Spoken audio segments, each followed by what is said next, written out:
Assalamualaikum warahmatullahi wabarakatuh. Perkenalkan, nama saya Rizka Tatik Alintia dari Prodi Pendidikan Agama Islam semester 4 dengan MPM 0062. Di sini saya akan membacakan kitab Adabul Alim wal Muta'alim dari bab 5. Bismillahirrahmanirrahim. Fi adabil alim fi haqqi nafsi.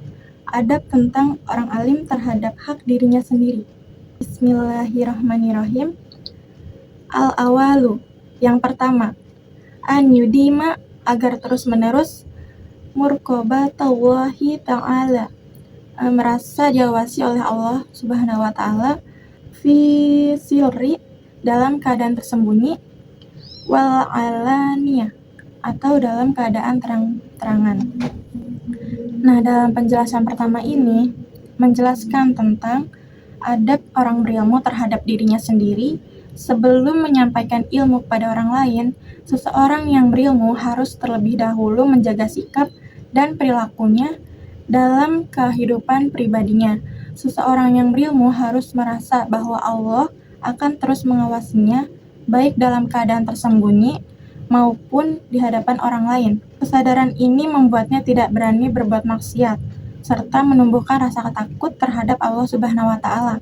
Wasaniyah, yang kedua, an yulazima, agar senantiasa khorfahu ta'ala, merasa takut kepada Allah Subhanahu wa ta'ala, fi jami'i harokatihi, dalam semua gerakannya, wasakanatihi, dan diamnya, wa afwalihi, dan ucapannya, wa af'alihi, dan perbuatannya, alama ustudi'a, atas apa yang telah dititipkan, fihi, padanya, mina ulumi, dari ilmu, wal hikmati, dari kebijakan, wasania, yang kedua, an yulazima, agar senantiasa khaufahu ta'ala, menumbuhkan rasa takut kepada Allah Ta'ala, fihi,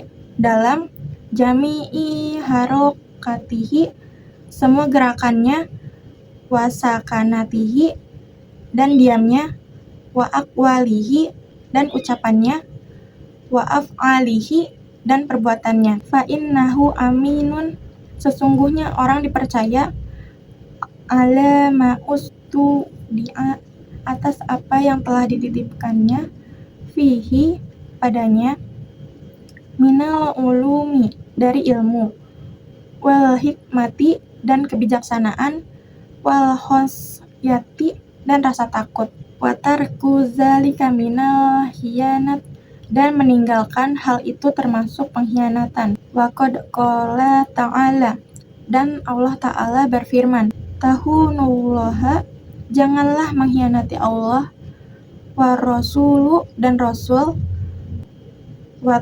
tahunu amanatikum, dan mengkhianati amanat-amanat kalian, wa antum ta'lamun, sebanyak apapun kalian mengetahui. Yang kedua, menjelaskan tentang seseorang yang berilmu harus senantiasa bertawakal atau tidak bergantung kepada orang lain, seperti halnya kekuasaan, harta, ataupun tujuan-tujuan untuk kebutuhan duniawi. Segala sesuatu yang dilakukan ada dalam kekuasaan Allah, dan hanya kepadanya tempat kita bersandar. Segala sesuatu ada pada kekuasaan Allah, dan hanya kepadanya lah kita boleh bersandar. Seseorang yang berilmu tidak boleh menjadikan ilmu sebagai tempat untuk mendapatkan tujuan-tujuan duniawi seperti jabatan, harta, popularitas, perhatian orang lain, ataupun menganggap dirinya sendiri lebih tinggi dari teman-teman lainnya. Lalu, wasalisu, dan yang ketiga, an yuzalimas sakinah, senantiasa menjaga ketenangan. Maksudnya adalah seorang penuntut ilmu harus bersikap tenang, tidak tergesa-gesa, tidak gelisah, dan menunjukkan keteduhan dalam sikap dan perbuatannya. Warrodi'u yang keempat, an yulazimal waro'a, senantiasa menjaga kewibawaannya. Maksudnya adalah waro artinya menjaga diri dari hal-hal yang meragukan, yang dapat menjurus kepada hal-hal yang negatif, kepada hal yang haram. Ini adalah bentuk kehati-hatian dan kesucian dalam bertindak. Wal kholisu yang kelima, an yulazima tawadu'a, senantiasa menjaga kerendahan hati. Maksudnya adalah ilmu tidak akan bermanfaat bagi orang yang sombong. Lebih tepatnya, seseorang yang berilmu harus selalu rendah hati. Rendah hati ini yang dimaksud adalah sifat mulia yang menunjukkan bahwa seseorang tidak merasa lebih baik dari orang lain meskipun dia memiliki ilmu. Wasadisu yang keenam, an yulazimal khusyu'a lillahi ta'ala, senantiasa menjaga kekhusyukan kepada Allah. Wa mimma kataba, dan termasuk yang menulis. Malika radhiyallahu anhu, siapa Imam Malik radhiyallahu anhu, illa rasyidi, iza alimta, jika mengetahui, ilman fal yuro alaika, ilmu terlihat pada dirimu, asyaruhu, pengaruhnya, wawaqaruhu, dan kewajibannya, wasakinatuhu, dan ketenangannya, wahilmuhu, dan kesabarannya, likaulihi, Nabi Muhammad Shallallahu Alaihi Wasallam, al-ulama'u warasatul anbiya, ulama adalah pewaris Nabi. Wa qalu Umaru radhiyallahu anhu, dan berkata Umar Rasyid radhiyallahu anhu, ta'allamul ilma, pelajarilah ilmu, wa ta'allamu ma'ahu, dan pelajarilah bersamanya, as-sakinata wal waqara, ketenangan dan kewibawaan. Wa qala, dan berkata bardus salafi, bagian ulama sholaf, hakon alal alim, wajib di atas seseorang ilmu atau ulama, an yatawadoa, bersikap rendah hati, lillahi ta'ala, kepada Allah Ta'ala, fi sirrihi, dalam kesunyiannya, alan niyatihi, dan keramaiannya, wayah tarizamin nafsihi, dan menjaga dari nafsunya, wayakifa, dan berhenti, amma askala alaihi, dan sesuatu yang menyulitkannya.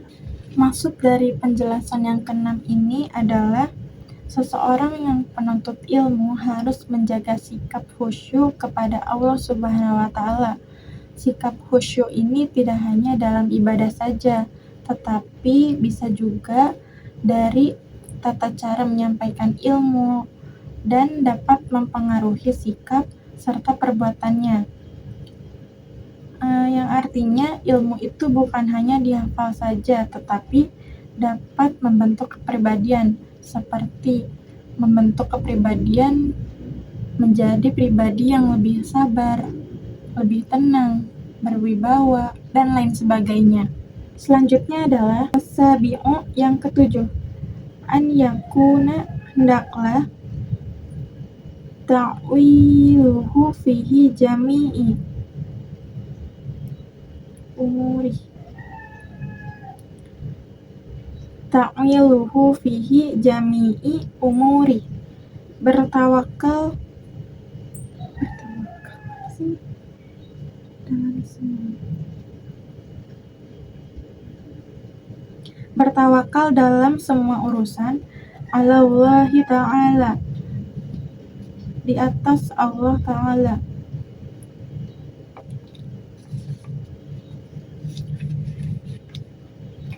Maksudnya adalah seseorang yang menuntut ilmu harus menanamkan niat dan keyakinan bahwa usaha dalam menuntut ilmu sepenuhnya bergantung kepada pertolongan Allah. Ia tidak boleh merasa bangga atau bersandar pada kecerdasan. Maksud dari penjelasan yang ketujuh ini adalah seseorang harus bertawakal. Seseorang penuntut ilmu harus menanamkan niat dan keyakinan bahwa usaha dalam menuntut ilmu sepenuhnya bergantung kepada pertolongan Allah Subhanahu wa Ta'ala. Ia tidak boleh merasa bangga atau bersandar pada kecerdasannya saja. Lalu yang terakhir, wasyaminu yang kedelapan. An la yaz'ala, hendaklah tidak menjadikan ilmahu sulaman, ilmu sebagai tangga, yatawaddalu bih, untuk menjadikan ilal agrodi, kepada tujuan ad-dunyawiyah, yang bersifat duniawi, min jahi, dari pangkat, mali au sum'atin, atau harta atau kondang, au suhrotin, atau terkenal, au khodimah, atau pelayanan, au taqodum, atau diutamakan, ala aqranihi, dari teman-temannya, au taqodumin ala aqranihi, atau diutamakan dari teman-temannya. Maksudnya adalah ilmu harus dicari dan diamalkan. Maksud dari tangga ini adalah tidak boleh menjadikan ilmu untuk tujuan-tujuan duniawi seperti mendapatkan ketenaran, kedudukan, harta, pujian, atau pelayanan orang lain. Jika seseorang penuntut ilmu melakukan itu demi pangkat atau ketenaran materi, maka ia telah menyimpang dari tujuan sejati ilmu. Sekian penjelasan kitab Adabul Alim wal Muta'alim yang diambil dari bab 5. Mohon maaf bila ada kesalahan dan kekurangan kata. Bila taufik wal hidayah, wassalamualaikum warahmatullahi wabarakatuh.